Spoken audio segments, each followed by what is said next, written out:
Bonjour à toutes et à tous, on se retrouve aujourd'hui pour l'épisode numéro 50 de l'ALAM, le podcast qui parle d'art, de militantisme et d'entrepreneuriat. Ça y est, on a passé la barre des 50, c'est incroyable, mais pas le temps de se réjouir car aujourd'hui j'ai énormément de choses à vous dire. Dans cet épisode, nous allons parler des actualités des luttes de la culture. On va parler des dernières réformes qui ont mené à la mobilisation nationale. On va ensuite parler de comment se construit cette mobilisation et quelles luttes sont en cours. On va également faire un point structure de lutte et on fera également à la fin un point sur la lutte continuelle dans la culture et ce qui se passe au-delà de juste cette mobilisation-là. Cet épisode s'inscrit dans l'événement des 2 ans du podcast. L'ALAM a 2 ans et pour chaque anniversaire du projet, on a un mois un peu spécial avec 4 épisodes. Donc un épisode par semaine au lieu de un épisode toutes les 2 semaines habituellement. Je vous invite à aller découvrir le programme des prochaines semaines et de découvrir également mes invités. Merci à celles qui soutiennent le podcast, qui répondent en commentaire, qui partagent les épisodes et qui soutiennent également le podcast sur les différentes plateformes d'écoute. C'est vraiment essentiel et nécessaire à la survie du projet et pour sa continuité. Donc merci à celles qui prennent le temps de faire ça. C'est vraiment hyper important pour moi. Et sur ce, je vous laisse avec la suite du podcast, donc je vous souhaite une très belle écoute.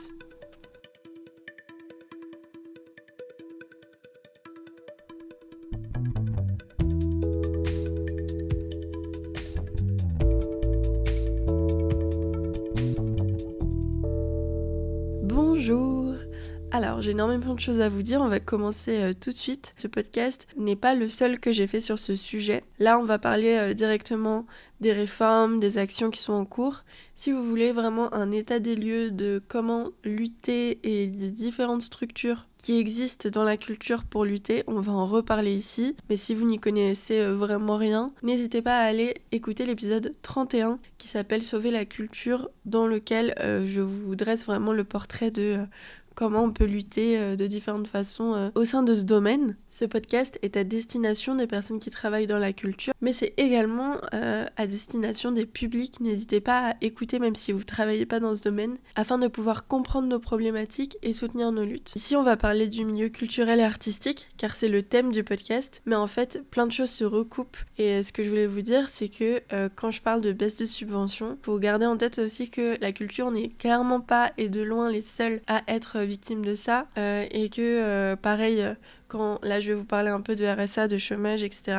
Nous ne sommes pas non plus les seules victimes de ces mesures, et je tiens à rappeler qu'il faut toujours garder, à mon avis, une vision globale des choses. C'est important de parler des spécificités des secteurs, d'où l'intérêt de ce podcast, mais c'est primordial aussi de pouvoir se regrouper et lutter ensemble avec d'autres corps de métier et de défendre aussi les droits des autres travailleuses. Comme je vous l'ai dit, je vais commencer par parler des grosses réformes qui sont passées ces derniers temps. Donc en termes de grosses réformes, je vais parler des baisses de subventions en premier lieu. Je vais parler des dernières réformes RSA et chômage rapidement, mais je pense que c'est un point vraiment essentiel là dans ce qui se passe en ce moment. Ensuite, je vais vous parler évidemment du pass culture, un plaisir. Je vais très rapidement passer aussi sur les écoles d'art et de design, mais ça, si vous voulez en savoir plus là-dessus, vous pouvez aller vous renseigner sur mon épisode 31 du coup. Je vais vous parler rapidement également d'IA parce que je pense que voilà, c'est quelque chose pareil qui est un sujet aujourd'hui dans nos métiers. Je vais passer très rapidement sur la réforme de l'audiovisuel public également parce que j'avoue que je suis un peu moins calée là-dessus. Je voulais vous parler également à la fin de ce point des possibilités aussi de ce vers quoi on peut aller plutôt que uniquement se battre pour sauvegarder ce qui existe. On peut aussi se battre pour plus de droits et je pense que c'est ce genre de lutte qui aussi peut faire du bien et espérer un monde meilleur. Donc ici je vais parler notamment de la continuité de revenus des artistes autoristes ainsi que de la sécurité sociale de la culture. Après ça on va parler des grosses actions du moment, des gros mouvements et de comment ces derniers se fédèrent, comment ces derniers s'organisent et comment les rejoindre si c'est des choses qui vous donnent envie. Et à la fin je voulais aussi vous parler des actions de toujours, j'ai appelé ce point comme ça, mais voilà, là on se bat contre des réformes ou pour des réformes, mais la culture c'est pas seulement ça. Je voulais rappeler aussi que les luttes, elles peuvent se faire au sein même de la culture et elles se font depuis des années par des collectifs, des assos, également des syndicats, sur des questions d'antiracisme, sur des questions de sexisme, sur des questions de validisme et de lutte queer. Mon but, c'est qu'on comprenne ce qui se passe actuellement au global dans notre secteur. Pour celles qui ne me connaissent pas, juste un petit disclaimer, je voulais vous dire que moi je suis une simple travailleuse de la culture qui a écrit ce podcast solo. Alors je suis allée recouper bien sûr mes sources, etc. Que je vous dis là, j'ai essayé de le sourcer au max et de le vérifier au max. Par contre, je ne suis pas une équipe journalistique complète. Il y a évidemment des personnes, des structures, des problématiques, des luttes que je vais avoir totalement oubliées. Et le but, c'est que vous puissiez participer aussi en nous apportant toutes vos ressources en commentaire. S'il y a des luttes à suivre, s'il y a des sujets à aller soutenir, à aller voir. Vraiment, le but ici, c'est de visibiliser les luttes de la culture en ce moment. Et donc, de faire un gros point là-dessus. Donc, n'hésitez pas à me reprendre déjà si j'ai dit des bêtises. Et n'hésitez pas à commenter et à faire de la pub à vos structures, à vous également. Voilà, le but c'est qu'on puisse partager les idées. On va commencer tout de suite du coup avec les grosses réformes qui ont amené aux mobilisations et je vais commencer par vous parler des baisses de subventions, c'est un plaisir. Pour vous dresser le portrait général, le budget de l'État national pour la culture s'élève à 8 milliards d'euros. Dans ces 8 milliards d'euros, vous avez 4 milliards qui partent à l'audiovisuel public et 4 milliards qui sont utilisés pour le reste. Le reste, qu'est-ce que c'est ? Sur ces 4 milliards d'euros qui restent, d'après Libération, on va couper ça en 3 gros blocs notamment. Il va y avoir 32% qui seront alloués au patrimoine, 28% qui seront alloués au spectacle vivant et 18% partent dans les effectifs du ministère. Donc pour payer les fonctionnaires et les agents détachés. Pour les petits pourcents qui restent, on va avoir 10% pour le pass culture et 7 à 8% pour l'enseignement supérieur culturel qui d'ailleurs tire la sonnette d'alarme également depuis des années sur les manques de moyens. Et pour le vote du budget 2025, on nous a annoncé une baisse encore de 150 millions d'euros au niveau national. Donc vous voyez que sur 8 voire sur 4 milliards, c'est vraiment énorme. Notamment parce que ce qui se passe souvent, c'est que vous allez avoir les discours qui vont vous dire « Mais non, le budget de la culture n'est pas coupé, etc. » Parce que, par exemple, dans certaines régions, vous allez avoir des régions qui vont augmenter leur budget patrimoine. C'est aussi ce qu'on fait en France au niveau de l'État. On va augmenter le pourcentage qu'on donne au patrimoine, mais du coup, on va tout le temps couper dans le pourcentage qu'on donne à l'art vivant. Et c'est là où les professionnels tirent la sonnette d'alarme, c'est que comme vous l'avez vu déjà, l'art vivant, c'est pas du tout la première priorité du gouvernement, ce qui est assez dingue. D'ailleurs, le gouvernement a hésité à renommer le ministère de la Culture en ministère de la Culture et du Patrimoine. Qu'est-ce que c'est le patrimoine d'ailleurs ? Peut-être que vous vous demandez. Le patrimoine, c'est essentiellement de la rénovation de bâtiments anciens ou de bâtiments de la culture. Donc vous pouvez avoir des rénovations, par exemple, il y avait des propositions pour le centre Pompidou.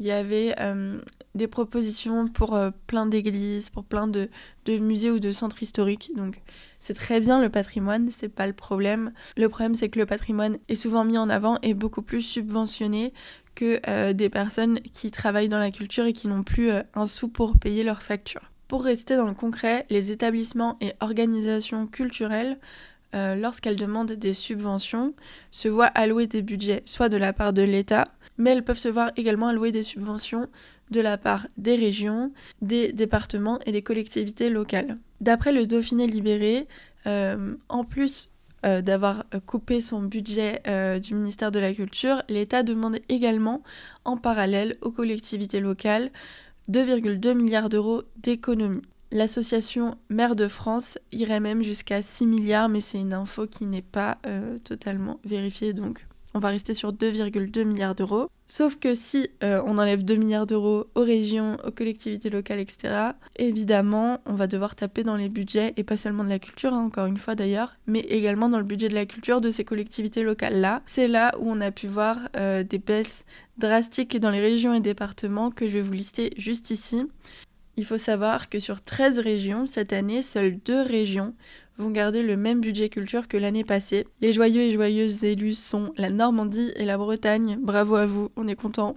Par contre, toutes les autres, les 11 autres régions vont baisser leur budget culture. Donc ça, source Le Monde, Radio France et Dauphiné Libéré également. Vous avez dû entendre, j'imagine, parler des Pays de la Loire. Et oui, car les Pays de la Loire avaient annoncé l'année dernière une baisse de 73% de leur budget alloué à la culture. Le chiffre finalement a un peu baissé, mais on reste sur, comme je vous l'avais annoncé d'ailleurs dans mon vlog là au début de l'année où je vous ai fait un petit point actu culture, sur une baisse drastique de 62% de budget en moins pour la culture dans cette région-là. En vrai, les Bretons, les Normands, vous êtes à côté, hein. Vas-y, n'hésitez pas à envoyer des sous, un peu de solidarité.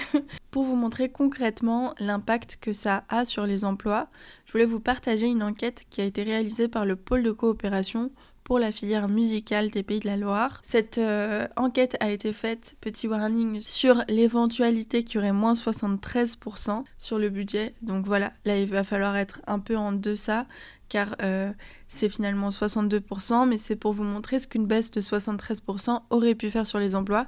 Et en vrai, 62%, ça va déjà en casser beaucoup également. Donc voilà, faut juste voir ces chiffres un petit peu à la baisse. C'est une enquête qui a été réalisée sur 736 structures répondantes. Les résultats de l'enquête sont 2443 emplois qui sont menacés. Ça représente 36,5% des emplois des 736 structures qui ont été interrogées, tout type de contrat confondu, donc CDI, CDD, intermittente. La moitié des structures envisagent le gel des recrutements, la non-reconduction des contrats de prestataires et de CDD et même le licenciement économique des personnels permanents. 35% des structures interrogées craignent la non-reconduction des contrats intermittents, donc artistes, techniciens et techniciennes du spectacle vivant, musique et audiovisuel. Plus d'un quart, donc 25,4% des artistes auteuristes et entrepreneureuses individuelles anticipent la fin probable de leurs activités. C'est cool parce que j'ai l'impression que dans les lieux de la culture, on prend de plus en plus en compte aussi les indépendants. Donc ça, c'est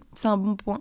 Je reviens à la citation. Ces professionnels au statut déjà précaire sont particulièrement vulnérables face à la réduction des financements de leurs partenaires et de leurs clients. 43% des structures subventionnées estiment qu'un arrêt des financements publics en 2025 menacerait la totalité de leur activité. Les associations, qui portent 61% des emplois du secteur, seront les plus fragilisées. Donc là, c'était pour vous faire le petit point sur les Pays de la Loire. Il faut savoir que les baisses de subventions, ce n'est pas que là-bas, mais c'est également, par exemple, en Île-de-France, où vous avez une baisse de 20%.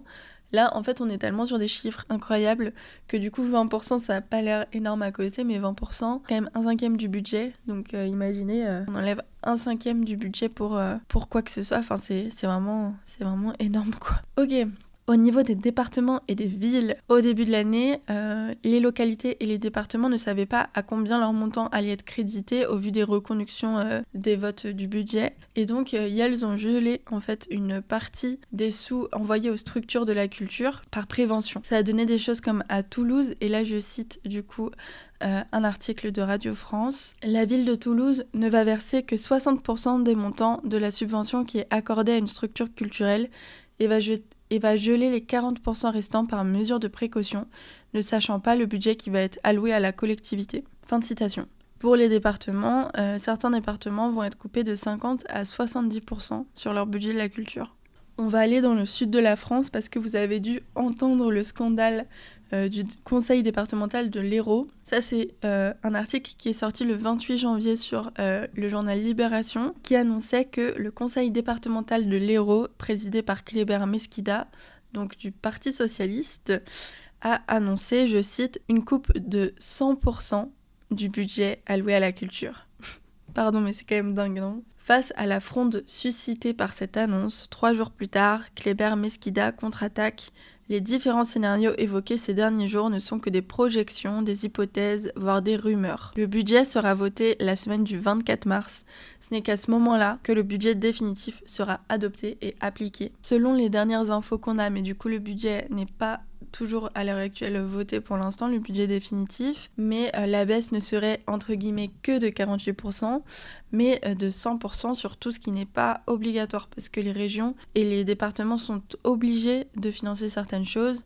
Donc là, on sait que les compétences obligatoires, c'est des choses comme la lecture publique dans les médiathèques, les écoles de musique, les actions dans les maisons d'enfants à caractère social et les EHPAD. Voilà, c'est ce genre de choses-là qui vont pas pouvoir être supprimées.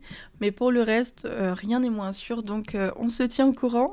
Pour tout ça, les sources étaient du coup Libération, Le Monde et Hérault Tribune. Radio France a également sorti un article là-dessus où ils reçoivent une membre du Syndéac. Donc le Syndéac, c'est le principal syndicat des entreprises culturelles, en gros. Sandrine Mini, qui est du coup syndiquée là-bas, nous dit que l'impact sur les emplois est, je cite, considérable. On estime que dans l'Hérault, sur 2025, à peu près un intermittent sur 3 va perdre son statut car il n'aura pas le nombre d'heures requis. Dès 2025, on est quasiment à un intermittent sur 2. Fin de citation. Pour rappel, il y a beaucoup de salles et d'établissements de spectacles vivants locaux que vous pouvez avoir dans votre ville, type théâtres municipaux par exemple, qui sont souvent subventionnés à hauteur de 60 à 80% sur des fonds publics. Le théâtre, c'est pas quelque chose de rentable. Pour pouvoir avoir un billet accessible, le théâtre par exemple est obligé d'être subventionné à cette hauteur par le service public, sinon on aurait en fait des tickets qui coûteraient des centaines d'euros pour pouvoir rémunérer tout le monde et rémunérer l'établissement, les décors, etc. Donc ce qui fait qu'on peut aller au théâtre aujourd'hui et avoir un théâtre peu cher, en tout cas moins cher et plus accessible, c'est qu'on a des parts de financement du service public et c'est quelque chose que l'on perdra. Donc soit on perdra le théâtre parce qu'il va fermer, soit on perdra la possibilité d'y aller si les financements s'en vont. Je trouve que c'est important de toujours rappeler l'impact concret que ça a sur nos vies. À côté de ça, vous avez l'ex-président de la région Auvergne-Rhône-Alpes, Laurent Wauquiez, qui se dit que c'était une super idée, juste pour vous donner une petite idée de où peut aller l'argent public, de promouvoir un spectacle qui s'appelle Raconte-moi la France, qui est un spectacle itinérant qui propose une vision nationaliste de l'histoire de France. En gros, ce spectacle a été très critiqué, même par des élus écolos, pour vous dire, c'est pas non plus des gens hyper radicaux, sur le fait que ce spectacle racontait la France d'une façon hyper biaisée, avec un point de vue hyper nationaliste et avec des points de vue un peu douteux sur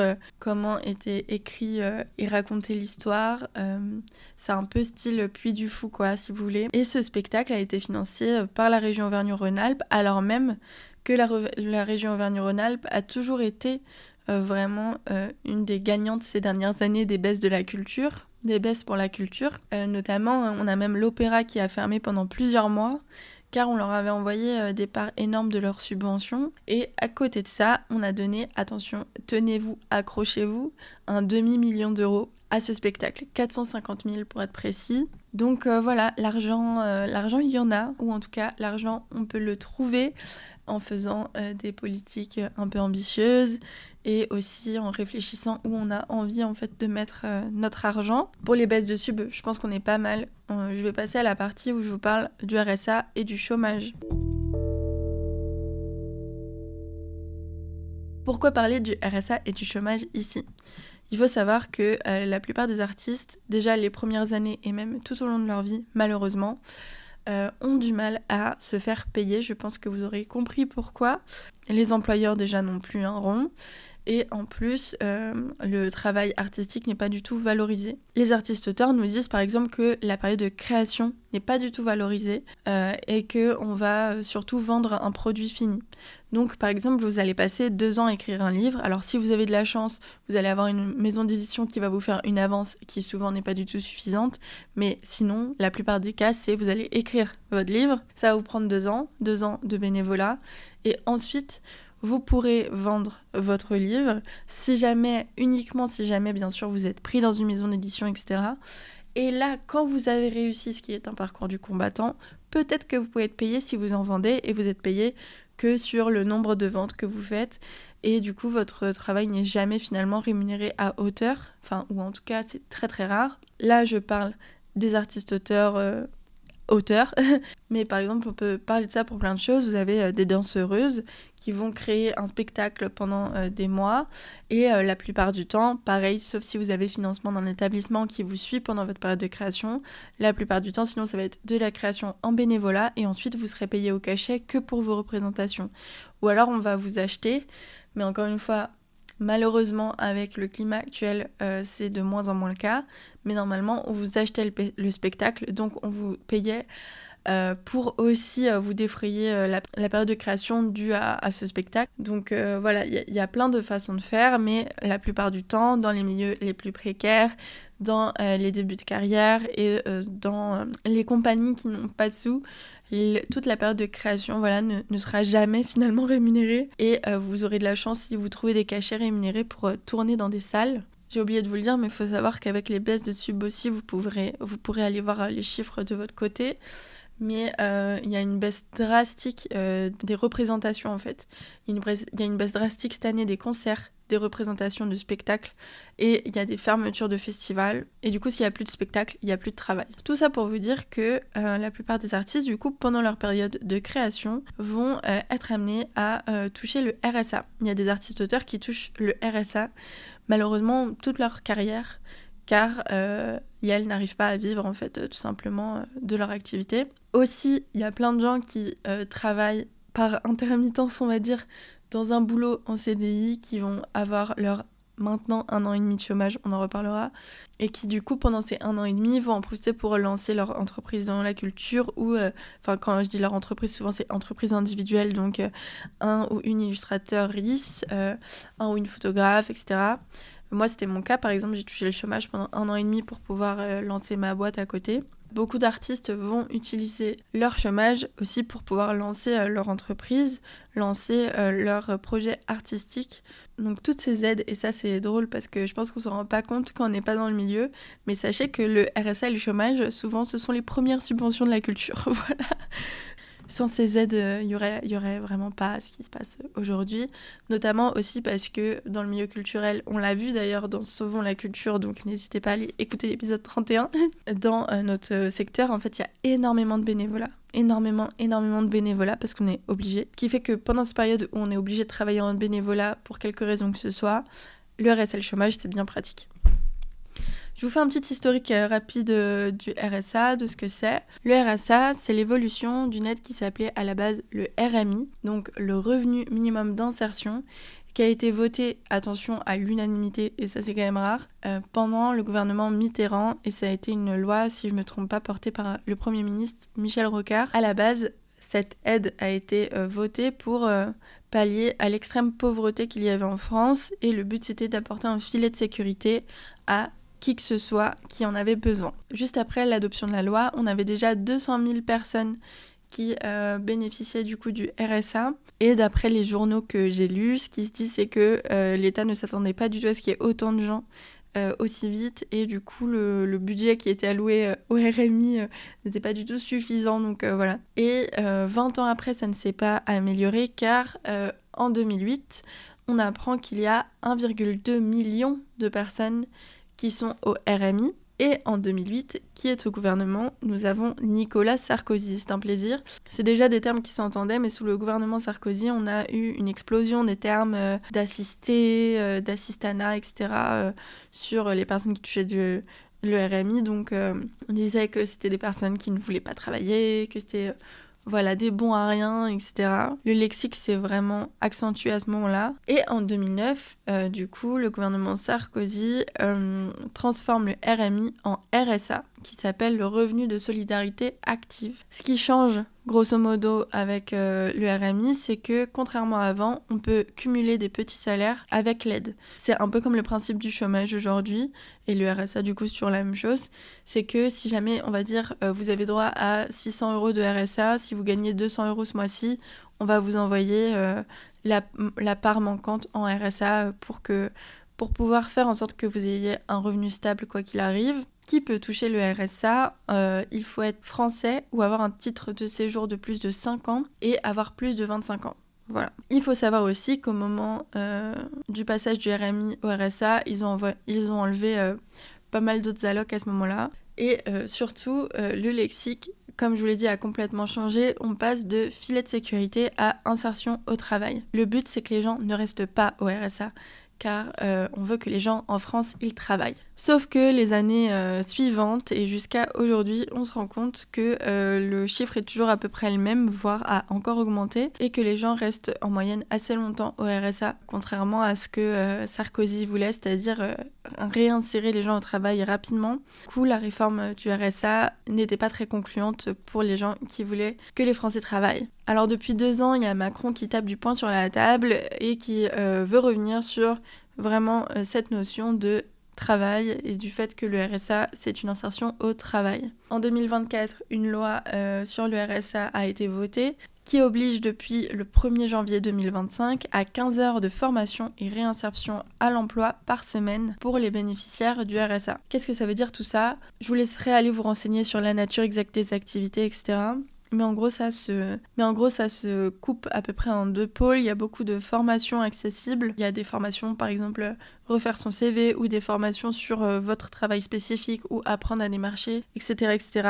pour les personnes qui cherchent un travail salarié, d'ailleurs, ou des personnes qui cherchent du travail indépendant. Et il y a aussi des heures de réinsertion au travail, ça s'appelle. Donc, c'est clairement du travail gratuit. Et si vous ne faites pas ces formations ou si vous ne suivez pas cette réinsertion au travail, vous verrez vos droits au RSA suspendus, voire complètement supprimés. Et c'est pour ça que c'est intéressant aussi de parler du RSA pour notre secteur, mais aussi au niveau de notre société en général, parce que ça pose vraiment des questions philosophiques sur où est-ce qu'on va en tant que société tous ensemble.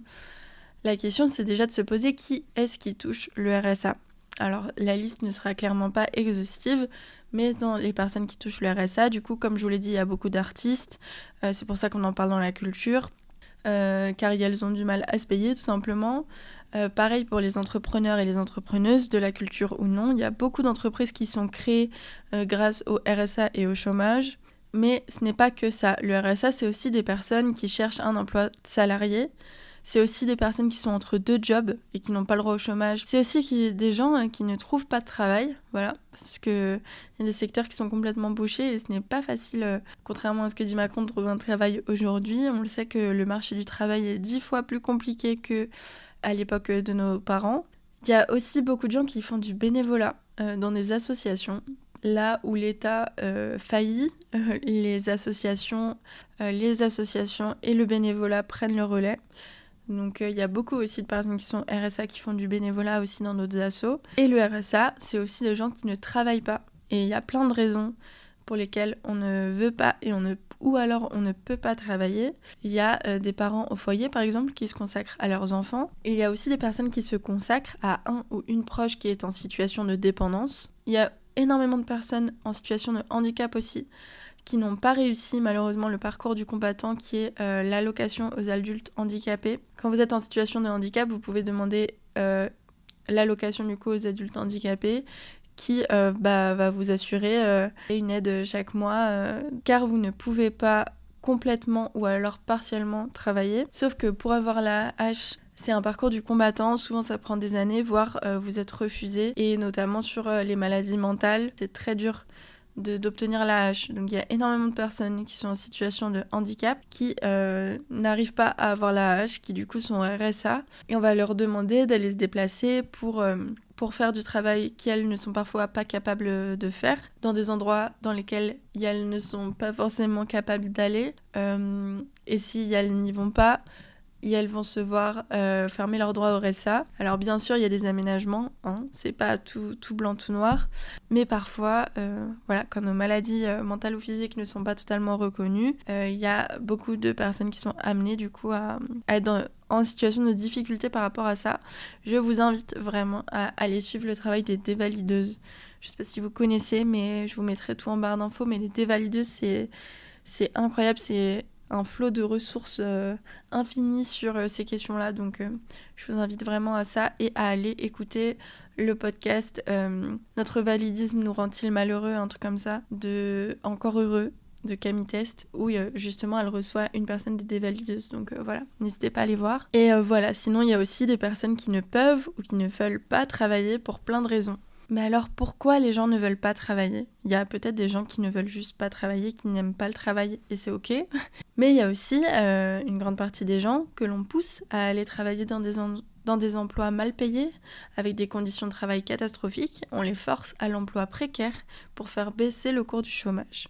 On pousse des gens à aller travailler dans des boulots qui n'ont pas de sens, tout ça pour servir un intérêt capitaliste qu'elles ne pourront jamais toucher du bout du doigt. On peut comprendre du coup que l'on n'ait pas forcément envie de travailler dans ces conditions-là, qu'on soit épuisé. Il y a aussi énormément de burn-out par exemple, des gens qui ne sont plus capables de travailler à cause de l'épuisement physique et mental dans lequel elles ont été poussées pendant des années. Et pour revenir un peu aux artistes parce que c'est quand même le thème du podcast. Ces 2 réformes laissent moins de temps aux artistes pour développer leur activité. Grosso modo, pour le chômage, c'est le même principe. On va réduire la périodicité des droits depuis des années. Donc vous connaissez le principe du chômage, c'est que grosso modo vous travaillez et normalement ensuite vous avez le droit au chômage, c'est-à-dire à une allocation pendant quelques temps jusqu'à ce que vous trouviez quelque chose d'autre à la place. Voilà, le but c'est que vous ne soyez pas sans revenu entre deux.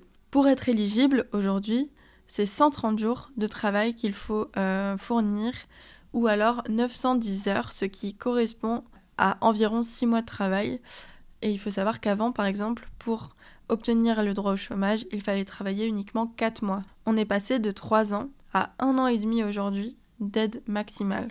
Attal a d'ailleurs proposé en 2024 le fait de passer à 1 an d'allocation chômage. Donc là, on a déjà réduit de moitié, là, ce serait réduire x3, quoi. Ces réformes sont critiquées car beaucoup estiment que l'on devrait pouvoir assurer un minimum vital à tout le monde et que personne ne mérite de vivre en dessous du seuil de pauvreté, d'être à la rue, etc. Pour en revenir aux artistes, il faut savoir que ces 2 réformes laissent moins de temps du coup aux artistes pour développer leur activité et leur laissent moins de filet de sécurité pour en vivre tout court. Donc voilà, ça nous met bien dans la merde. En plus des 2 côtés, il y a de plus en plus de flicage sur les activités, c'est-à-dire que les artistes se retrouvent à devoir répondre sous des logiques productivistes alors que leur métier ne peut pas l'être. En gros, quand vous touchez le RSA ou le chômage, on va vous demander les comptes, on va vous demander si vous cherchez du travail, on va vous demander si vous avez avancé sur vos projets depuis la dernière fois qu'on s'est vu, etc. En plus par des gens qui souvent ne sont pas de ces métiers-là et qui se rendent pas compte du travail que c'est. Et il y a beaucoup d'artistes qui se voient fermer leurs droits à cause de ça. À Lyon, on connaît bien ça et il y a aussi un phénomène qui fait que en fonction de l'endroit où vous allez aller et de votre conseiller RSA, vous n'aurez pas les mêmes réponses, pas les mêmes droits, pas les mêmes possibilités. Dans les administrations du RSA, il y a aussi un gros manque d'employés, ce qui fait qu'il y a des retards et des problèmes sur la gestion des dossiers, etc. Mais une ampleur incroyable, quoi. Je vais vous citer une tribune qui a été signée par les 22 principaux syndicats des artistes auteuristes. Donc, je cite, « Nous, travailleuses de l'art, sommes opposés à cette réforme et demandons son abrogation. Car comme le souligne la Commission nationale consultative des droits de l'homme, elle porte atteinte à des droits convenables d'existence prévus dans le préambule de la Constitution de 1946, comme à celui d'une insertion sociale et professionnelle librement choisie, inclus dans la Charte sociale européenne. » Mini point sur le fait que dans la tribune des artistes auteuristes a été critiqué le fait qu'elle ne demandait l'abrogation de la loi que pour les artistes auteuristes dans la tribune. Or, il y a aussi les auto-entrepreneureuses, mais aussi tout le reste des gens. Mais du coup, elles sont revenues là-dessus. Et je trouve que c'est bien. Le but, c'est de dire on veut l'abrogation de la nouvelle réforme du RSA pour tout le monde et pas seulement pour nos statuts ou pour notre domaine. Voilà. Je cite également mieux l'article de la Constitution dans le préambule de 1946. Je voulais rajouter, je cite, « Tout être humain qui, en raison de son âge, de son état physique ou mental, de la situation économique, se retrouve dans l'incapacité de travailler a le droit d'obtenir de la collectivité des moyens convenables d'existence. » Fin de citation. Les artistes auteurs et indépendants et indépendantes rappellent aussi qu'elles n'ont pas le droit au chômage, que du coup le RSA consiste l'unique recours qu'elles peuvent avoir. Je recite une nouvelle fois la tribune. Contrairement aux professions salariées, la création artistique est décorrélée d'une notion de temps de travail et sa rémunération n'est généralement pas immédiate. Pendant le temps consacré à la création, qui constitue l'essence de leur travail, les artistes auteuristes ne sont pas ou peu payés. Or, créer nécessite du temps. Ce n'est qu'une fois l'œuvre achevée qu'ils et elles pourront éventuellement percevoir des revenus d'artistes auteuristes en fonction de la vente ou de la diffusion de celles-ci, données sur lesquelles il et elle n'ont aucune prise. Fin de citation. D'après de nombreux sociologues et économistes, cette loi du RSA va donc à l'encontre du droit constitutionnel qui devrait être inconditionnel. Pour tout le monde, j'aimerais rajouter que ces réformes questionnent notre rapport à notre société. Nous entendons parler d'assistanat, mais quid d'être obligé à travailler ? Quid du jeu du capitalisme qui nous oblige à jouer par cela? Quid du droit de vivre? Car sous le seuil de pauvreté, quand on est à la rue, et même quand on est précaire, ce droit est clairement remis en question. Tu as le droit de vivre, mais seulement si tu travailles. Et encore, quand on est exploité dans son travail, est-ce que on vit vraiment? Telle est la question.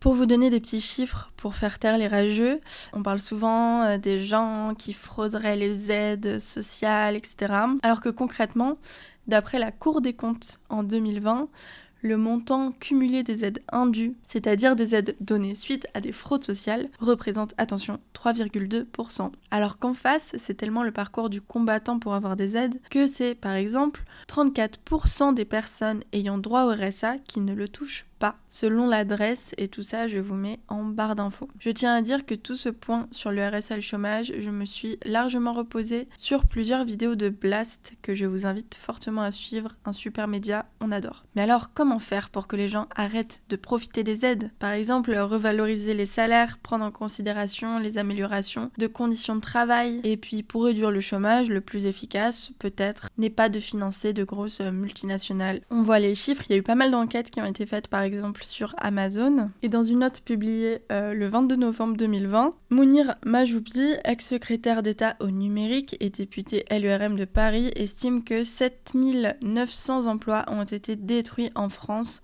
en 2018 par Amazon. En gros, là où Amazon étend ses activités, les petits commerces reculent. D'après toujours l'étude de Mounir Majoubi, pour un emploi créé chez Amazon, le commerce de proximité a perdu 2,2 emplois.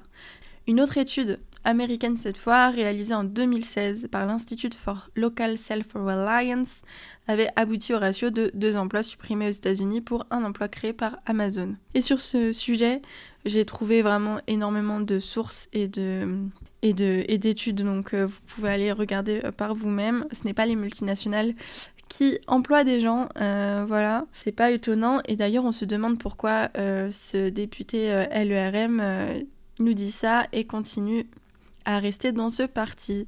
Alors, ensuite, donc ça venait d'un article France Info. Je donne toutes mes sources. Voilà. Pour conclure, je pense qu'il y a des gens qui ne veulent pas travailler et qui ont bien le droit. Il y a des gens qui ne peuvent pas travailler dans cette société, en tout cas dans la société telle qu'elle est. Je vous invite encore une fois à aller suivre les dévalideuses. Et il y a aussi des gens qui ne trouvent pas de travail parce qu'on les remplace justement par des automatisations, par de l'IA, etc. Je pense que les gens veulent des emplois qui ont du sens pour l'avenir de l'humanité, de notre planète et de tous les êtres vivants qui y sont. Je pense que les gens veulent des emplois dignes, avec des conditions de travail et des salaires revalorisés. Et peut-être que quand ce sera le cas, le travail sera plus heureux. Je pense qu'il faut aussi redéfinir le travail, parce que qu'est-ce que le travail ?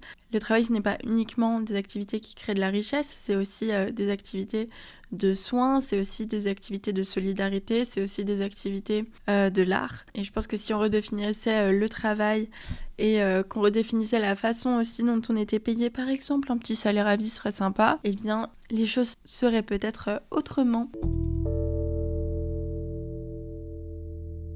Réforme numéro 3, nous allons parler de la TVA. Ceci concerne les artistes-auteuristes et les personnes indépendantes. Pour vous faire un petit point, quand on est indépendant, on paye déjà l'URSSAF. C'est-à-dire qu'on paye environ aujourd'hui 25% de taxes en prestation de services et environ 12% de taxes en vente de marchandises. Avant, la TVA existait déjà pour les indépendants à partir du moment où les indépendants faisaient en prestation de services plus de 37 500 € de chiffre d'affaires sur l'année, et pour la vente de biens, plus de 85 000 € de vente sur l'année. Cette réforme propose que, à partir de 25 000 € de chiffre d'affaires sur l'année, tout le monde doit payer la TVA. Donc que ce soit en vente de biens, que ce soit en prestation de services, pour les auto-entrepreneureuses et pour les artistes-auteurs. Cette réforme impacterait 350 000 entreprises. Pourquoi a-t-elle été proposée ? C'est parce que notamment les PME, donc les petites et moyennes entreprises, accusent du coup les indépendants et indépendantes de concurrence déloyale. Et en fait la TVA, comment ça marche ? C'est que sur ton prix final, tu vas rajouter 20% de TVA, et si tu vends ça à un particulier, lui il va payer ta prestation et la TVA, et il ne pourra pas se faire rembourser de cela. Or, si tu travailles avec une entreprise, l'entreprise va te payer ta prestation, la TVA, mais pourra récupérer les 20% de TVA sur d'autres choses. Donc en gros, ça impacte beaucoup moins ton entreprise si tu travailles dans le B2B, donc dans entreprise to entreprise, que si tu travailles entreprise to particulier. Or, la plupart des indés travaillent énormément aussi avec des particuliers et des associations qui ne peuvent donc pas récupérer la TVA. Donc ça fait qu'il va y avoir une augmentation énorme. Ça fait qu'il va y avoir un impact énorme sur les prix des prestations et des ventes de biens pour tout le monde, et du coup aussi pour les particuliers qui en plus sont de plus en plus précarisés en France. Déjà que l'art c'est un luxe, quand vous allez acheter chez une petite ou un petit créatrice, ça coûte déjà cher, donc imaginez avec 20% en plus. La grande peur des indépendants en général, on va dire, c'est de ne plus réussir du coup à pouvoir vendre leurs produits ou leurs services. La concurrence va également rester, mais entre les auto-entreprises, entre celles qui sont assujetties à la TVA et celles qui ne le sont pas. Car celles qui sont assujetties à la TVA vont devoir augmenter drastiquement leur prix, quand celles qui ne sont pas assujetties à la TVA vont pouvoir être beaucoup plus concurrentielles, moins chères, etc. Les syndicats du coup des auto-entreprises et notamment la FNAE dit qu'il va y avoir un phénomène de baisse des marges, alors que les autos galèrent déjà à se rémunérer et se rémunèrent souvent en dessous du SMIC. Donc en gros, la baisse de marge, c'est quoi ? C'est qu'au lieu d'augmenter leur prix, les artistes autoristes, les auto-entrepreneureuses, etc. vont baisser en fait la part qu'elles se versent à elles pour ne pas augmenter trop leur prix. Or, comme je vous l'ai dit, souvent, ces personnes sont déjà payées bien en dessous du SMIC horaire. Donc c'est vraiment une conséquence énorme. Dans la culture, les salles n'ayant déjà pas les sous nous payer, avec la TVA, c'est sûr qu'elles ne pourront pas augmenter nos cachets, par exemple. En tout cas, pas de autant. Beaucoup vont juste arrêter de déclarer aussi. La FNAE dit qu'en plus, c'est une réforme qui est faite également pour renflouer les caisses du gouvernement. Or, beaucoup vont encore plus arrêter de déclarer leur travail et vont faire du travail au black, du coup. Donc ça va pas tant rapporter de sous, surtout que beaucoup vont également mettre la clé sous la porte. D'autant plus que quand vous êtes indépendant ou indépendante, vous n'avez pratiquement aucun droit. Vous n'avez pas le droit au chômage, vous n'avez pas le droit à des congés maladie, à des congés payés, vous n'avez pas le droit au ticket resto, à tout ce que vous voulez. Vous cotisez de façon ridicule à la retraite, vraiment, vous n'avez pratiquement pas de retraite. Si on cumule par exemple pour les prestations de services, l'URSSAF et la TVA, vous seriez amené à donner 46% de votre chiffre d'affaires en impôts, quoi. Ce qui n'est juste pas viable pour des personnes précaires. Dans un premier lieu, cette loi a été proposée du coup dans le budget 2025 et le budget 2025 a été voté, mais cet amendement précis a été suspendu. Alors suspendu, ça ne veut pas dire que ce n'est pas passé, ça veut dire qu'on va en reparler. Là, il y a des discussions en ce moment au gouvernement et la loi va être revotée, enfin la décision va être prise au courant juin ou de cet été normalement. Il y a une pétition, je vous mets également le lien de la pétition du coup en barre d'infos. Je vous invite à aller la signer. Il y a déjà 112 000 signatures, ce qui est énorme quand vous connaissez le nombre des indépendants en France. Donc vraiment incroyable. 112 000 signatures, ça veut vraiment dire qu'il y a eu du sbeul. Et d'ailleurs, c'est là où vous voyez que la lutte, ça fonctionne, c'est qu'il y a eu une visibilité énorme sur les problématiques liées à cette proposition de loi. Et comme quoi, gueuler, ça marche parce que ça a été suspendu. Alors, il faut pas lâcher. On est loin d'avoir été entendu et d'avoir finalement gain de cause, mais voilà. Continuons, force à vous. 4e réforme, j'ai fait 3 avec mes doigts, il y en a beaucoup, ils nous ont gâtés cette année, c'est le pass culture évidemment. Mais alors, le pass culture, c'est quoi ? Je sais pas si on peut appeler ça une aide, mais on va dire une aide qui est coupée en deux. Il y a la part individuelle et la part collective. Concrètement, la part individuelle, c'est le montant par année remis à des élèves pour le dépenser en activités culturelles ou en biens culturels. En gros, on envoie des sous aux élèves pour qu'elles achètent des livres, pour qu'elles aillent au cinéma, au théâtre, etc., etc. La part collective, c'est la part allouée aux collèges et lycées pour des sorties scolaires culturelles et des interventions dans les établissements. Le pass culture, ça a été mis en place dans sa forme actuelle en 2022. Depuis 2022, si on parle de la part individuelle, les élèves pouvaient toucher 20 € pour les jeunes de 15 ans, 30 € pour les jeunes de 16 et de 17 ans et 300 € à 18 ans. Le pass culture, c'est quelque chose qui a été pas mal critiqué pour plusieurs raisons. On voulait à la base rendre plus accessible la culture aux jeunes, et notamment aux jeunes les plus précaires. Or, le pass culture, c'est donné à tout le monde, quelle que soit la rémunération des parents. Ça a été critiqué aussi parce que, au final, tout le monde n'en bénéficie pas. Il n'y a pas 100% des élèves qui vont chercher leur chèque à la fin de l'année ou qui les utilisent, notamment par manque d'informations. Et c'est le principe des aides en France, c'est qu'on fait tout pour que les gens ne soient pas au courant qu'elles existent, comme ça on leur donne pas. Et du coup, au final, les élèves les plus informés, c'est les élèves les moins précaires la plupart du temps, donc c'est assez drôle finalement. Il y a aussi une autre critique qui est faite, et celle-là personnellement par contre elle me fait complètement rager, c'est qu'on n'est pas content de comment les élèves dépensent leur part individuelle. Je vais vous citer François Langlais sur RTL qui résume bien la pensée de Rachida Dati, etc. On donne aux jeunes 300 €, quels que soient les revenus de leurs parents, à charge pour eux de les dépenser où ils le souhaitent. Mais qu'est-ce qu'ils font avec ? Ils achètent des mangas. Les copains, est-ce que c'est sérieux ? On parle de culture là. Donnons de l'argent aux profs pour qu'ils emmènent leurs élèves au théâtre. Fin de citation.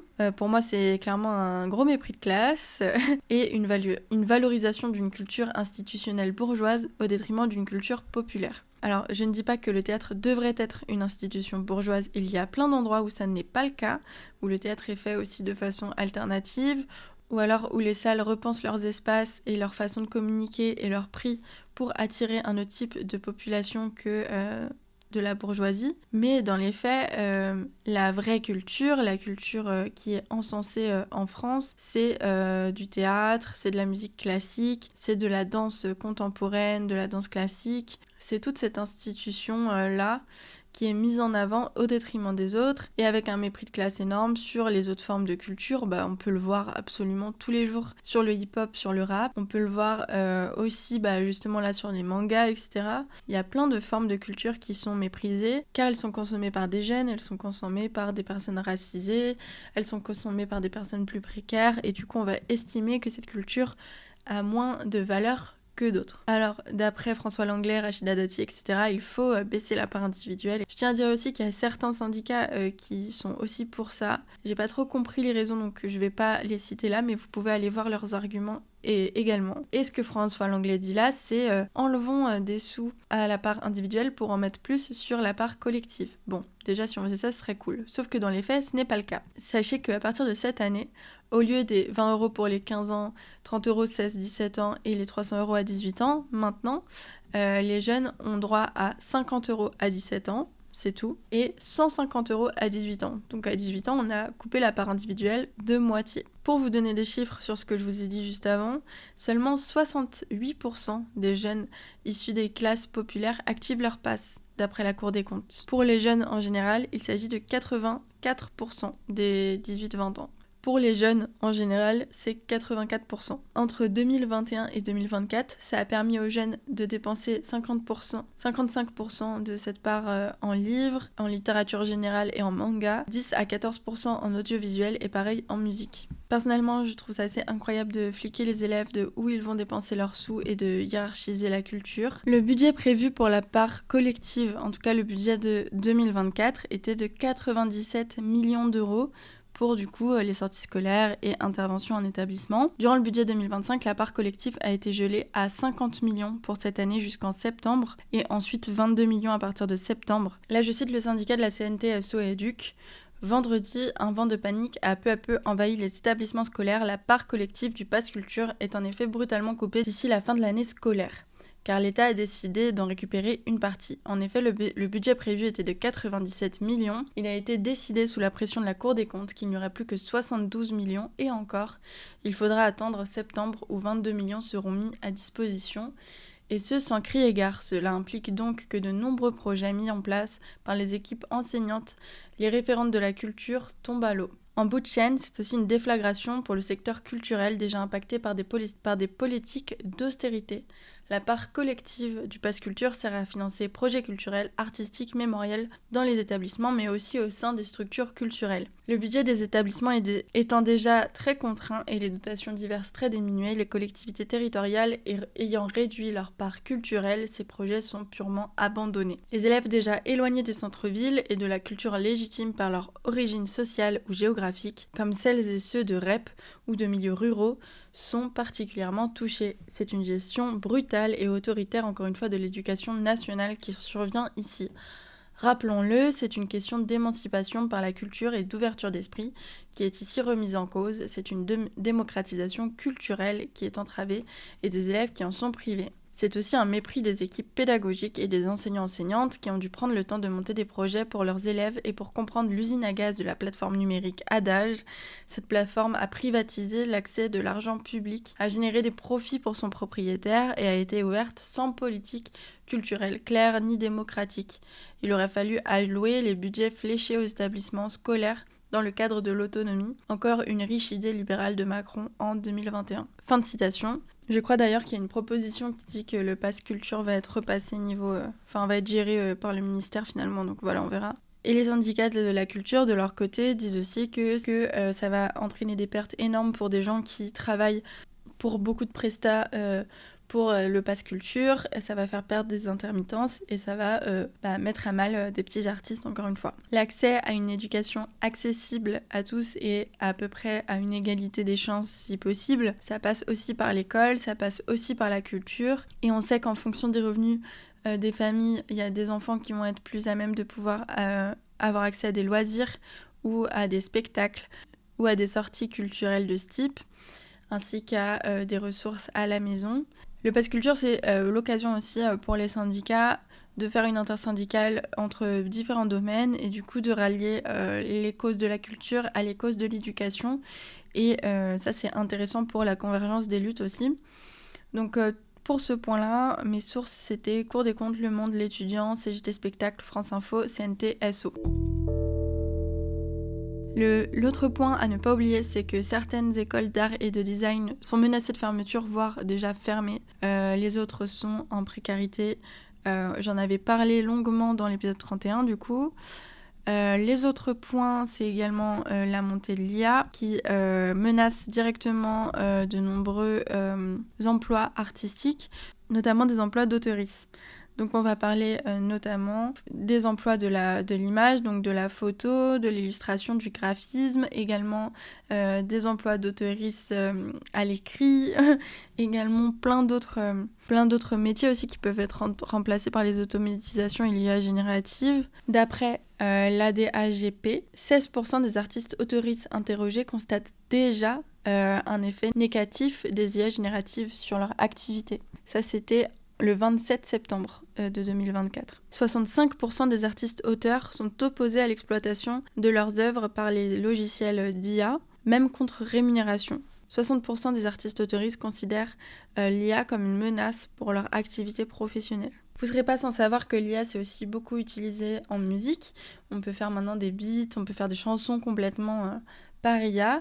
Et c'est aussi utilisé pour faire des voix. D'après un article de Libération et l'AFP qui est sorti le 6 mars de 2025, l'IA menace aussi le secteur du doublage. Amazon Prime, parce que restons sur Amazon, on adore Amazon vraiment. Amazon Prime a annoncé le 5 mars proposer désormais des versions doublées grâce à l'intelligence artificielle, sans nouvel enregistrement de voix humaine pour plusieurs films et séries dispo sur la plateforme de streaming Prime Video. Un premier train de 12 films et série va ainsi bénéficier selon les cas de doublage en anglais et en espagnol destinés au marché latino-américain selon leur communiqué. Il y a aussi des artistes qui utilisent l'IA, parfois par choix, parfois par manque de moyens. Personnellement, j'ai un avis vraiment arrêté sur cette question, mais je trouve que c'est intéressant d'avoir du débat et c'est pour ça que normalement, si tout se passe bien, on a un débat prévu là-dessus qui sortira en podcast cet été, quelque part par là. En tout cas, c'est en train d'être monté. Le but, c'est qu'on ait des experts de l'IA aussi pour pas seulement parler avec des idées, mais aussi avec du concret. Le but, c'est qu'on parle de philosophie, de politique par rapport à ça, de vision de société, parce que comme pour le RSA, le chômage, etc., je pense que c'est des questions aussi de vision de société. Qu'est-ce qu'on veut dans notre société ? Là, on voit bien que pour Amazon, le grand but et la vision de la vie, c'est de faire de la thune au détriment des emplois. Donc, le but, ça va pas être de rémunérer des doubleurs et des doubleuses, des traducteuristes qui sont heureux et heureuses de faire ce métier et qui vivent de leur passion. Non, le but, ça va être de faire de l'argent avec des voix générées par des robots pour aller plus vite, toujours plus de profit, etc. au détriment du coup de l'art, des métiers artistiques et des emplois. Moi, c'est mon avis. Par contre, il y a aussi des façons apparemment d'utiliser l'IA de façon plus éthique. En tout cas, il y a un débat qui se prépare là-dessus avec des gens qui sont pour, des gens qui sont contre, mais surtout tout ça dans une vision vérifiée, politique, philosophique de la question. En tout cas, d'après moi, l'IA est une grande menace dans le secteur culturel dans un monde capitaliste parce qu'elle va être utilisée pour ses intérêts et donc des intérêts productivistes, comme je vous l'ai dit, au détriment de la liberté de création, de la dignité de nos emplois, et ça crée une concurrence complètement déloyale en fait pour les artistes, tout en exploitant leur art. Donc c'est vraiment un principe qu'on adore. Voilà, je voulais juste vous faire un petit point IA. Au niveau de la réforme de l'audiovisuel public, c'est une réforme qui n'est pas encore passée, qui a été plusieurs fois reportée. Et je pourrais pas vous résumer ça ici, ce podcast est clairement beaucoup trop long. Du coup, j'en ferai un épisode complet et vraiment recherché, etc. Voilà, pour vous donner toutes les infos là-dessus. Mais pour faire très court, la réforme de l'audiovisuel public propose de créer une sorte de holding, ou en tout cas une fusion des sociétés de l'audiovisuel public, afin de regrouper notamment les chaînes de radio et de télévision publiques en 2026. Les syndicats déjà s'interrogent sur l'intérêt de la fusion, à quoi ça servirait, et aussi craignent des coupes budgétaires suite à cette fusion, des potentiels licenciements. Et là, je cite une tribune de l'ensemble des sociétés de journalistes qui est sortie dans Le Monde le 22 mai 2024, qui dénonce cette réforme et qui disent « Non, les médias audiovisuels publics ne sont pas plus forts ensemble, car les marchés, les usages, les modèles de production de la télévision et de la radio du service public ne sont pas les mêmes. » Ils craignent aussi un appauvrissement de l'offre de l'information et le risque d'être plus sensible aux pressions, et notamment politiques, une fois réunis sous une seule et même direction. Fin de citation.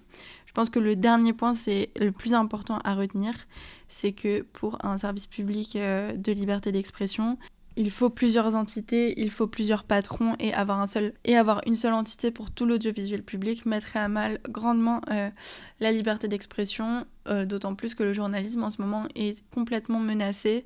Donc voilà. Pour conclure sur l'ensemble de toute cette réforme, j'avais envie de dire que la culture, c'est souvent vu comme un domaine de bourgeois. Car pour pouvoir ne pas se rémunérer pendant des mois, certaines fois des années, certaines fois encore plus, il faut avoir des filets de sécurité. Le RSA a longtemps été un des filets de sécurité, même s'il n'est clairement pas suffisant. Souvent, les artistes vivent aussi en dépendance de leurs proches, donc ça peut être des parents, ça peut être des conjoints, ça peut être des amis, voilà, plein de formes de famille. L'appauvrissement de l'offre d'emploi culturel mène aussi à une concurrence énorme entre les artistes, ce qui fait qu'on va aussi embaucher des artistes toujours plus formés, toujours plus... on va demander des expériences incroyables, des formations incroyables. L'appauvrissement de l'offre des emplois dans la culture amène aussi à cela, c'est-à-dire que pour pouvoir se permettre, comme on a dit, de ne pas être payé, il faut pouvoir vivre de ses propres revenus pendant quelques temps. Il faut pouvoir aussi, pour trouver les quelques emplois qu'il y a, avoir un réseau fort. Et de même, le réseau, c'est vraiment de la reproduction sociale aussi, tout simplement.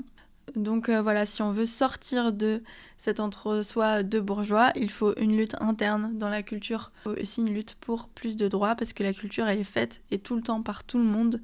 Or, les personnes qui sont rémunérées pour cette dernière, ce sont toujours les mêmes personnes. Voilà. Je voulais également vous parler de deux notions qui peuvent aller dans le bon sens pour la culture, qui peuvent aller vers du mieux.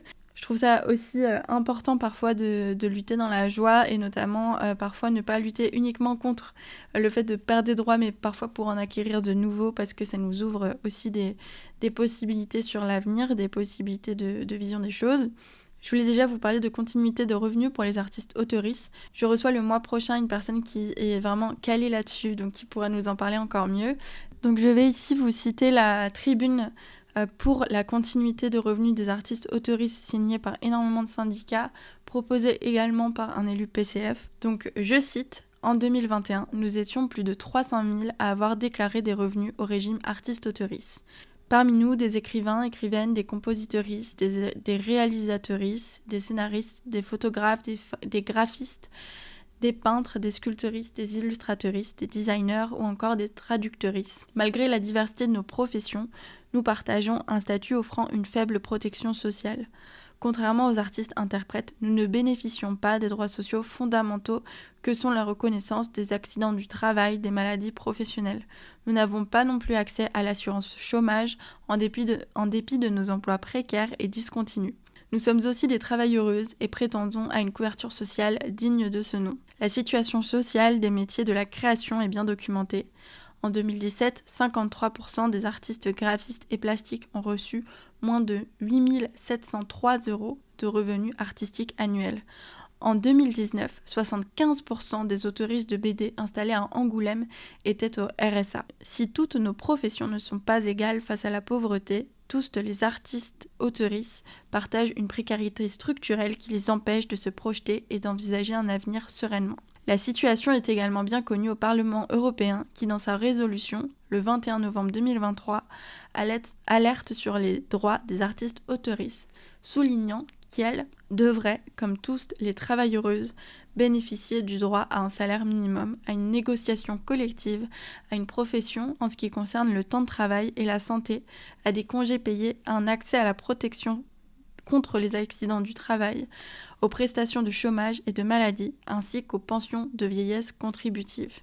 Là, je saute pas mal de textes et je reprends, car depuis le début des années 70, nous sommes adossés au régime général de la sécurité sociale et bénéficions des droits de salariés en ce qui concerne la retraite, la maladie et la famille. Il s'agirait d'étendre ces prestations au chômage conformément aux recommandations du Parlement européen. Pour décrypter tout ça, on en reparlera du coup le mois prochain. Donc ça va arriver très vite, donc voilà, je m'arrête là pour ça. Et il y a aussi l'idée d'une sécurité sociale de la culture. Et là je cite la couverture d'un livre dont je parle juste en dessous, donc vous allez avoir le contexte.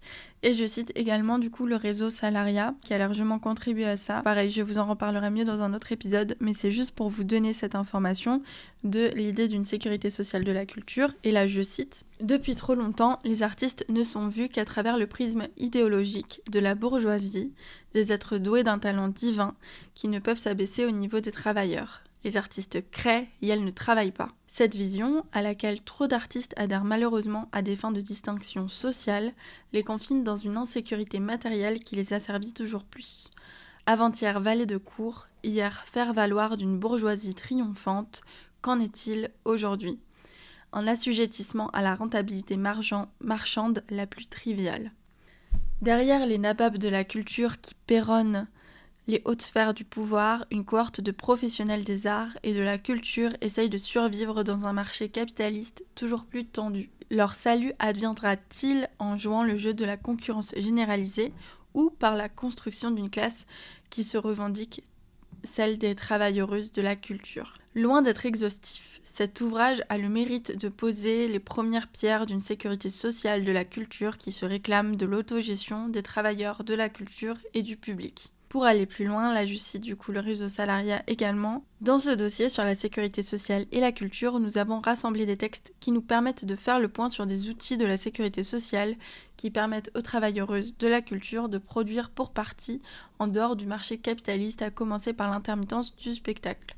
Mais aussi des idées pour aller de l'avant et proposer une libération bien plus avancée avec une extension du système de l'intermittence aux artistes plasticiens et plasticiennes, une prise en charge collective des dépenses de fonctionnement du secteur culturel par les travailleuses via la cotisation sociale. Pour aller plus loin là-dedans, vous pouvez aller voir le livre de Mathieu Grégoire, l'article de Rémi Cardinal, le livre d'Aurélien Catin et le livre de Pierre Rimbert. Fin de citation. Voilà, je trouvais ça important de juste vous mettre ça dans la tête et qu'on en reparle plus tard. Voilà, maintenant que je vous ai décrypté tout le gros des réformes qui se passent en ce moment dans la culture et l'impact qu'elles peuvent avoir, nous allons passer aux actions qui se passent en ce moment. Ça va aller assez rapidement, promis. Voilà, donc pour pouvoir lutter, je pense que c'est important d'être informé et je pense que c'est important d'avoir une vision globale des choses sur les mesures qui nous touchent dans la culture et celles qui touchent peut-être d'autres métiers de la culture qu'on ne connaît pas, etc. Mais pour pouvoir avoir une vision globale de la précarisation de notre secteur en ce moment. Et maintenant que les explications sont faites, je vais revenir sur les grosses actions qui se passent en ce moment et vous expliquer qui lutte, comment et comment rejoindre ces dernières. Je voulais faire un petit point déjà sur l'occupation des mineurs isolés à la Gaîté Lyrique. Je pense que c'est très important d'en parler. Pour celles qui ne savent pas, la Gaîté Lyrique est occupée depuis plus de 3 mois par des jeunes mineurs isolés. Donc on parle de 540 jeunes à l'heure actuelle qui ont trouvé refuge en fait dans la Gaîté Lyrique parce qu'elles, je crois, étaient dans un parc à côté. Sauf que les températures étant insoutenables, et elles se sont réfugiées dans la Gaîté Lyrique. Aujourd'hui, il y a un réel dialogue entre les personnes travaillant à la Gaîté Lyrique et les jeunes isolés. Il y a d'ailleurs, je vous mettrai en barre d'infos le lien du discours sur Instagram des travailleuses de la culture à ce sujet, qui apportent leur soutien pour l'instant aux mineurs isolés en attente de solutions de relogement. Il faut savoir que l'État les laisse complètement de côté, ne leur propose aucune situation de relogement alors même qu'on est censé être en trêve hivernale, etc. C'est complètement scandaleux. On parle du coup de 540 jeunes qui vivent à la Gaîté Lyrique, qui sont entassés les uns sur les autres, qui dorment la plupart du temps par terre à même le sol. On parle de jeunes qui sont du coup accompagnés bien sûr par des assos et complètement délaissés par l'État, qui ne leur propose aucune autre solution, qui ne leur propose aucune aide, etc. Donc la situation est assez tendue, je vais pas vous mentir à l'heure actuelle, parce que la situation dure sur le temps. Il y a de plus en plus de jeunes. Au début de l'occupation, je crois qu'ils étaient à peu près 200, là ils sont 500. Donc le nombre de jeunes, le mot se fait passer, le nombre de jeunes augmente. Et du coup la situation est de plus en plus insoutenable parce que la Gaîté Lyrique n'est pas extensible et qu'à un moment il va falloir trouver des solutions décentes de logement pour ces jeunes-là. Donc n'hésitez pas à les soutenir sur les réseaux sociaux et à informer autour de vous, autour de ce qui se passe là-bas. Au niveau des grosses actions nationales du coup du moment, on peut déjà parler de Debout pour la culture. Debout pour la culture, c'est une initiative, si je ne me trompe pas, du Syndeac, donc Syndeac, syndicat des entreprises culturelles, qui réunit 40 000 professionnels de la culture. Et elles disent, je cite, « Chaque fois qu'une coupe budgétaire de 20 000 € est annoncée, c'est l'équivalent d'un emploi permanent dans une structure culturelle ou d'un emploi artistique, technique ou administratif intermittent qui est menacé de disparition. » Fin de la citation. Et pour l'instant, la pétition est à hauteur de 54 000 signatures. Debout pour la culture, c'était du coup l'initiative que vous avez peut-être vue où à la fin des représentations de théâtre notamment, le public se levait et prenait une photo avec les interprètes pour montrer leur mécontentement face aux réformes et leur soutien à la lutte de la culture. Ça a pas mal tourné, mais c'est vrai que le mouvement s'est un peu essoufflé et que ça ne suffit pas. Il y a quelqu'un qui m'a dit, quand j'ai demandé sur Instagram ce que vous vouliez entendre là au micro de ce podcast, qui m'a dit que d'après cette personne, du coup, Debout pour la culture, ça servait à rien. Et en vrai, je comprends. Mais je pense personnellement, voilà, je donne mon avis, je pense personnellement qu'on a besoin de tout le monde et de toutes les façons de militer. Et que effectivement, c'est pas suffisant, clairement, de faire des photos. Mais voilà, la com, c'est hyper important pour informer. Je pense que c'est quand même hyper utile. Et que à côté de ça, par contre, effectivement, il faut aussi que ce soit accompagné d'autres formes de lutte, notamment par les syndicats, comme cette personne me l'a bien dit. Et je suis vraiment d'accord. Je vais vous faire à la fin la petite liste des syndicats que vous pouvez rejoindre, voilà, pour que vous soyez au courant. Et justement, en parlant de syndicats, on va parler là de la grosse mobilisation, voilà, parce que je pense que c'est ça que vous avez dû entendre parler. Il y a une mobilisation nationale de l'intersyndicale. J'aimerais personnellement qu'on appelle ça aussi une interorga, mais bon, pour parler de l'importance des collectifs, des assos, etc. Dans les luttes. Mais bon, l'intersyndicale, disons, a lancé du coup la mobilisation nationale que vous avez dû voir sur les réseaux sociaux. Donc pour la suivre, cette mobilisation nationale, vous pouvez aller sur les réseaux sociaux, notamment des syndicats. Voilà, je pense que c'est le plus simple. Je vous mettrai tout en barre d'infos bien sûr, mais vous pourrez y retrouver tous les appels à la mobilisation, toutes les dates de réunions, d'AG et aussi de commissions qui sont mises en place. La prochaine grosse étape, ça va être la semaine prochaine. Donc, il y a une semaine du 17 au 20 mars qui, en tout cas, dans les grosses villes, il y a pas mal de villes qui participent, donc ça, c'est cool. Qui consiste en tout cas à mettre en place plein de petites actions du 17 au 20 mars et à faire une grosse action le 20, donc qui sera différente en fonction des villes parce qu'il y a des comités différents d'organisation, etc. En tout cas, toutes les grosses villes sont amenées à faire grève si on peut, ou en tout cas à arrêter de travailler et suivre la lutte pour les personnes qui ne peuvent pas faire grève, et rejoindre les mouvements le 20, quels qu'ils soient et quelles que soient les actions. Les actions qui sont mises en place, il faut savoir que elles seront annoncées sûrement au dernier moment. Et il faut savoir que normalement, dans chaque action, va être proposée des activités vraiment pas du tout dangereuses qui ne mettent pas en porte-à-faux les gens. Voilà, si c'est une inquiétude que vous avez et que je peux complètement entendre, normalement il y a différents degrés d'implication, on va dire. Et en tout cas, il y aura des rassemblements, des manifestations qui sont toujours un danger quand même, mais quand même à des niveaux beaucoup moins importants. Je vous conseille d'ailleurs la BD d'une personne super qui visait à visibiliser les actions qui se passent à Lyon, qui s'appelle Georgito sur Instagram. Je vous mettrai ça en barre d'infos. En tout cas, comment rejoindre ce mouvement-là ? Il y a plusieurs façons. Déjà, je vous propose d'aller rejoindre et suivre les AG, les assemblées générales qui se passent dans vos villes, si vous souhaitez déjà seulement informer et faire passer les informations à votre secteur et puis faire entendre votre voix également. Vous n'êtes pas obligé de vous impliquer plus que ça si vous n'avez pas le temps, l'énergie mentale, etc. C'est ok. Mais déjà, ça, c'est déjà un très très bon point et un très bon avancement de venir aux AG. Vous pouvez, par contre, si vous en avez l'envie et l'énergie, rejoindre l'organisation de ces mobilisations en rejoignant le mouvement. Donc ça, c'est en AG souvent que vous entendrez parler des commissions et que vous pourrez rejoindre les commissions, donc déjà venir en AG. Et puis pour rejoindre les commissions, il y a besoin de gens pour l'organisation du mouvement, donc des actions. Il y a besoin de gens à la communication de ces actions et il y a besoin de gens au cœur de ces actions, donc notamment en action, en manif, mais aussi au cœur au sein même du mouvement. Donc voilà, il y a plein de niveaux d'implication, il y a plein d'activités possibles. Vous pouvez travailler de chez vous, vous pouvez travailler avec les personnes sur place, vous pouvez travailler sur plein de sujets différents et apporter en fait aussi vos connaissances, vos revendications à la lutte. Le but, c'est que ça parle à un maximum de gens possible et que ce soit au maximum surtout aussi relayé. On a pu voir du coup dans plusieurs grandes villes des occupations, notamment par exemple des directions des affaires culturelles, il y a eu des rassos, il y a eu des manifs, il y a eu des actions au ministère de la Culture par exemple, il y a eu des actions aussi pendant des discours de Rachida Dati, il y a eu les artistes autoristes qui ont aussi interrompu une réunion de leur sécurité sociale.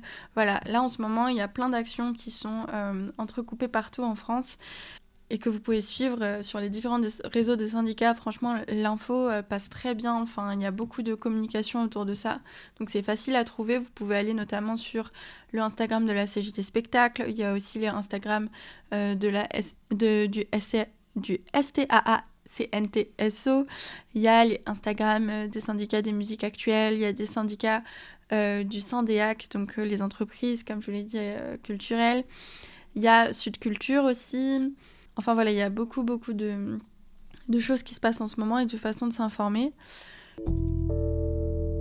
Je voulais aussi vous dire que le STJV, donc le STJV, c'est le syndicat des travailleuses des jeux vidéo. Je me suis permis de ne pas beaucoup parler de leur action parce que en fait je reçois le STJV dans 2 semaines. Donc on va faire tout un point là-dessus. Mais en gros, le STJV a fait un énorme appel à la grève fin février, début mars, dans le secteur des jeux vidéo en mettant en avant des revendications. Donc il y a eu une grève nationale des actrices avec une grève quand même d'ampleur par rapport au nombre de travailleuses dans le jeu vidéo qui a ramené beaucoup de gens du secteur. Je voulais vous lister les titres des revendications principales et ne pas rentrer dans les détails, car ce podcast fait déjà, my god, 2h30 d'enregistrement. Les revendications sont donc, je cite, la sauvegarde des emplois et la responsabilisation des patrons et patronnes, la transparence sur les finances des entreprises et partage des bénéfices, la réorganisation des productions et la réduction du temps de travail, la participation directe des travailleuses aux décisions. Fin de citation. Voilà, je me permets d'être bref parce que je les reçois dans 2 semaines. Et elles sont sur Mastodon, je crois Blue Sky si je dis pas de bêtises, et sur Instagram depuis pas longtemps, donc n'hésitez pas à aller les suivre. Et en plus, franchement, elles sont trop chaudes en com, donc bravo. C'est agréable à suivre et à regarder parce que franchement, les graphistes, venez dans les luttes là. On a besoin de vous là c'est chaud. Au niveau des structures de lutte à rejoindre, je vous ai déjà fait une petite liste juste avant. Mais pour rejoindre les mobilisations, je vous invite vraiment à faire collectif. C'est toujours le plus constructif, c'est toujours le plus impactant et c'est toujours le plus enrichissant. Par contre, je pense qu'il faut aussi comprendre les gens qui ne peuvent ou ne veulent pas rejoindre des collectifs et rester solo. C'est grave ok. En tout cas, je vous partage, moi, si vous en avez envie, les différentes façons, les différentes structures à rejoindre. Donc au niveau des syndicats déjà, parce que c'est quand même un point important. Dans la culture, vous avez plusieurs syndicats confédérés. Donc ce sont, on va dire, les syndicats majoritaires qui sont les plus gros en termes de personnes, de nombre. Les syndicats confédérés les plus connus, oh là là, je vais sûrement en oublier. Mais on va dire déjà la CGT et Sud Culture et la CNT. Mais en tout cas, le principe, c'est que vous avez une confédération de syndicats, mais que dans cette confédération, vous avez un syndicat par domaine ou slash statut, slash... voilà, c'est un peu coupé bizarrement, mais en gros, vous avez dans la CGT, par exemple, vous avez le SNAP CGT qui s'occupe des artistes autoristes. Vous avez par exemple, si je dis pas de bêtises, mais par exemple le SFA pour les artistes interprètes. Vous en avez un autre spécial pour les personnes qui travaillent dans le ciné. Enfin voilà, il y a vraiment pour tous les goûts.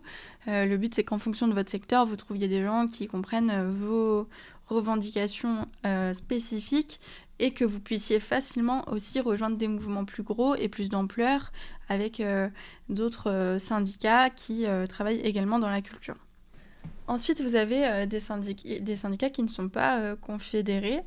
Vous avez par exemple le syndicat des musiques actuelles qui s'occupe des entreprises des musiques actuelles, voilà, et des problématiques du secteur des musiques actuelles.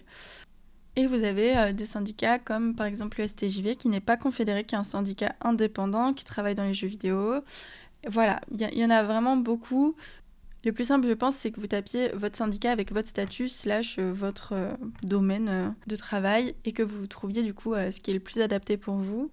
Il y a aussi le syndicat des auto-entreprises, mais personnellement, en fait, je les suis beaucoup pour la TVA, etc., parce que je suis d'accord avec eux, mais j'ai pas du tout l'impression que c'est un syndicat anticapitaliste. Or, pour moi, c'est essentiel, et du coup, voilà. Moi, je préfère travailler avec des syndicats qui, pour le coup, ne me représentent pas, parce que le gros problème des syndicats, c'est qu'ils sont à la traîne de ouf sur les questions des auto-entreprises, mais j'ai l'impression que pendant ce mouvement, ces questions-là sont assez mises en avant, donc ça me fait du bien et ça me fait plaisir. Et en tout cas, personnellement, je suis en train de voir avec le SNAP si on peut pas faire cause commune et parler aussi des auto-entreprises dans le SNAP CGT qui s'occupe des artistes-auteurs, voilà. Donc voilà, le but c'est que vous suiviez le syndicat qui vous plaît aussi sur les valeurs. N'hésitez pas à vous renseigner, souvent ils ont une charte, ils ont plein de choses qui expliquent leur point de vue sur les choses. Et puis vous pouvez d'abord suivre les mobs, les actions, et vous n'êtes pas obligé non plus de vous syndiquer, hein, c'est pas du tout une obligation. Vous pouvez travailler avec les syndicats sans être syndiqué. Et il y a aussi, du coup, comme je vous l'ai dit, des collectifs, des assos qui se battent toute l'année pour plein d'autres droits aussi et sur des causes parfois aussi spécifiques, parce que si les syndicats effectivement parfois parlent des problématiques liées aux droits des femmes, aux droits des queers, aux droits des personnes racisées et aux droits des personnes en situation de handicap, ce n'est pas, je trouve, leur plus grand talent dans leur gestion interne notamment. Et je voulais vous faire un petit warning, c'est que je trouve personnellement qu'au sein des organisations, voilà, on est vraiment à la traîne sur ces questions. Et personnellement, ça me prend énormément d'énergie parfois parce que je suis face à du sexisme tout simplement pendant des réunions, pendant des temps, etc. Je respecte énormément le travail des syndicats que je trouve vraiment essentiel. Or, il n'y a clairement pas une remise en question assez forte sur les aspects intersectionnels. Et le résultat, c'est que les personnes racisées, les femmes, les personnes queer et les personnes en situation de handicap subissent parfois des violences en leur sein, comme au sein des partis de gauche d'ailleurs. Fatima Wassak en a beaucoup parlé, je vous invite à aller la suivre pour vous informer là-dessus. J'en ai moi-même fait les frais, même si pourtant je suis une femme blanche et donc privilégiée. Nous sommes beaucoup à lutter pour rendre plus inclusifs les syndicats et que de réelles mesures soient prises et formations sur ces questions, car cela rend la lutte syndicale beaucoup plus pénible et parfois invivable pour les personnes minorisées. Et c'est là l'objet de ma transition, youpi. C'est que la lutte des classes, déjà c'est pas que pendant les grosses mobs, et la lutte des classes ne peut pas être sans intersectionnalité. Je voulais rappeler que les mobilisations de la culture, ce n'est pas qu'en ce moment, et ce n'est pas que sur ces réformes-là, mais c'est depuis des années et c'est tout le temps. Voilà. Je voulais rappeler que la culture est précarisée. Je voulais rappeler que plus la culture est précarisée, plus ces travailleuses aussi, et notamment les travailleuses minorisées. En fait, quand on précarise un milieu, c'est les personnes que je vous ai citées juste avant qui vont être touchées en premier lieu, déjà qu'elles sont touchées de base. Voilà. C'est ça aussi l'intersectionnalité, c'est les collectifs, les assos, les structures engagées qui font tout pour se battre toute l'année contre des discriminations sur ces questions-là. C'est aussi tous les mouvements qui sont nés, par exemple avec les MeToo ciné, les MeToo stand-up, les musiques tout. C'est aussi les personnes qui ont des médias qui parlent de culture. Je pense par exemple à Dramatis qui a un super podcast sur la politique et la culture, notamment je crois le spectacle vivant, je crois que c'est un peu sa spécificité.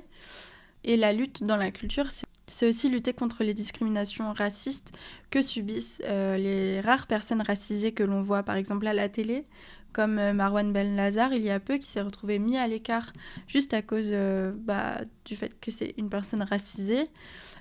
Ebony, pareil, qui a été du coup en finale de la Star Academy et qui a subi un racisme vraiment sans précédent. Je pense à Aya Nakamura, par exemple, pendant les Jeux Olympiques. Les personnes queer aussi qui ont fait des œuvres pendant les Jeux Olympiques. Je vous invite par exemple à aller lire le Bondi Blog en ligne, par exemple, qui a tout un panel et une page culture et lutte de la culture sur son site. Je vous invite à aller suivre des journalistes culture engagés, des gens par exemple comme Anissa Yama, qui parle de rap, de politique, qui est journaliste. Je vous invite à aller lire aussi des livres de personnes racisées, lire des livres écrits par des femmes, lire des livres par des personnes queer et des personnes en situation de handicap et qui bossent dans la culture. Je suis en train d'en lire en ce moment, je pourrais vous faire des recos si vous voulez un moment. Je suis en train d'écrire tout un podcast pareil sur l'intersectionnalité de la lutte dans la culture. Là, dans ce podcast, je voulais parler des réformes en ce moment et des trucs de droit et de possibilités pour la culture actuellement. Donc j'ai beaucoup parlé de droit, de réforme et de lutte, de mobilisation nationale.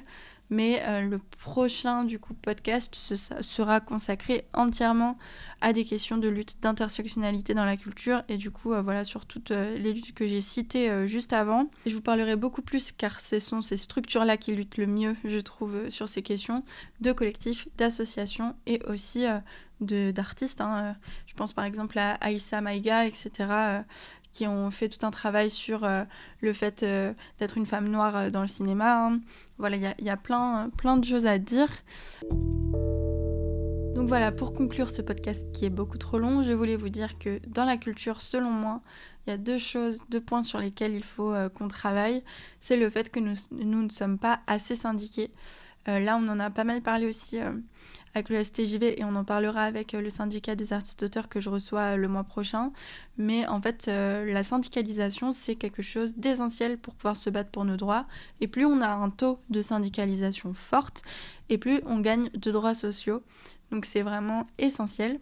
Nous n'avons pas assez accès à l'information aussi.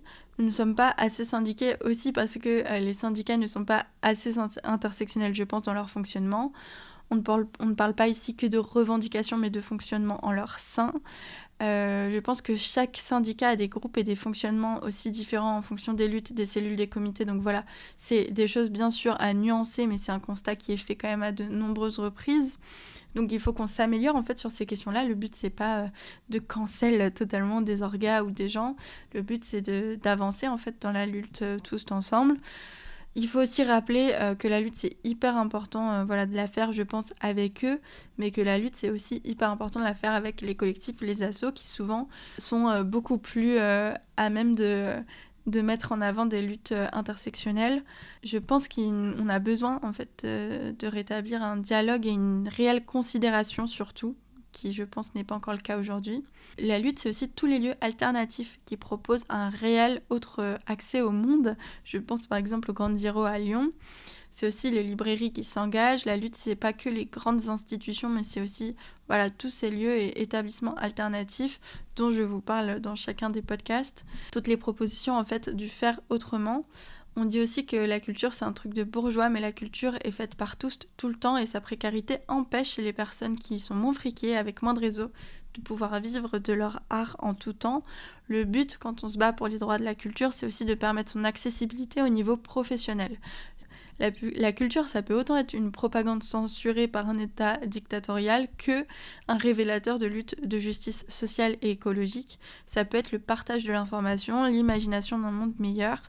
La culture, ça peut être un réel rempart contre le fascisme et je voulais insister là-dessus et c'est pour ça aussi que j'insiste sur les luttes pour les personnes minorisées. C'est que avec la montée de l'extrême droite qu'on connaît, on est tous en train de flipper là dans le monde de la culture, on est tous en train de flipper dans le monde militant, mais il faut se rappeler aussi que les premiers et premières touchés, ce seront les personnes minorisées, les personnes touchées par le fascisme.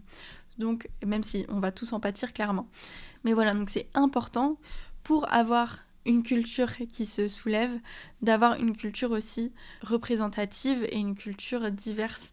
Car si la lutte n'est pas intersectionnelle, notre monde idéal ne le sera jamais.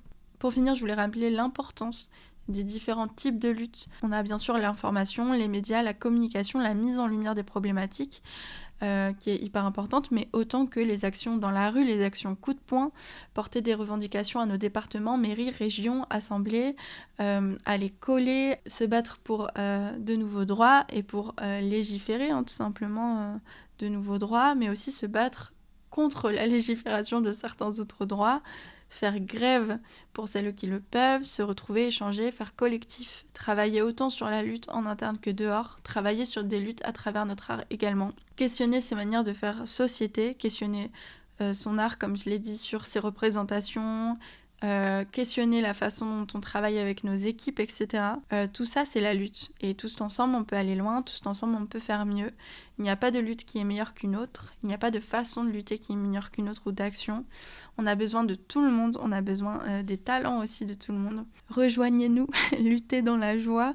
Et je vous invite vraiment, quels que soient vos skills et vos façons de militer et vos possibilités, votre énergie, de le faire, de le faire à votre échelle et à votre niveau. Et tous ensemble, je pense qu'on peut aller très loin, et ils le savent très bien, donc voilà, je vous souhaite une très belle lutte, camarades. Merci à tous. Voilà, c'est la fin de 3 heures d'enregistrement, j'en peux plus, je suis rincée. J'ai pas tout pu dire, je le sais, la liste n'est pas exhaustive, donc encore une fois, n'hésitez pas à rajouter ce que vous voulez rajouter en barre d'infos, c'est avec grand plaisir. N'hésitez pas à me reprendre s'il y a des choses que j'ai mal dites, s'il y a des choses que j'ai mal expliquées, s'il y a des choses que j'ai oubliées.